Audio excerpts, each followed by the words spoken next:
Hello, Srisakthi videos. அந்த தோட்டத்தில் கத்திரிக்காய் போட்டிருக்கோம்ல, அந்த கத்திரிக்காய் நாற்று போட்டிருக்கப்ப நான் இதில் வீடியோ எடுத்து போட்டிருப்பேன். இப்போ பூ வந்து காய்க்க ஆரம்பிச்சிருச்சு. ஒரு டைம் எடுத்துட்டாங்க, இது 2வது டைம் காய் பறிச்சிட்ருக்குறாங்க.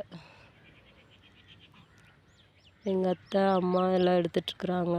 பார்த்திங்களா, நான் வீடியோ எடுத்துட்ருக்கேன். காய் பறக்குறாங்கங்க. பூ பார்த்திங்களா எவ்வளோ பூ இருக்குன்னு. கத்திரிக்காய் யாராருக்கு பிடிக்கும்? எனக்கு வேலை கொடுத்துருக்காங்கங்க. இது சரியில்லாத புழு பிடிச்ச காயெல்லாம் தனியாக எடுத்து வச்சுட்டு நல்லா காயெல்லாம் பெருக்கி இதுக்குள்ளே போட சொல்லி எனக்கு ஒரு வேலை கொடுத்துருக்காங்க. கத்திரிக்காய் யாராருக்கு பிடிக்கும்? கமெண்ட் பண்ணுங்கள், லைக் பண்ணுங்கள், ஷேர் பண்ணுங்கள், சப்ஸ்கிரைப் பண்ணுங்கள் முக்கியமாக.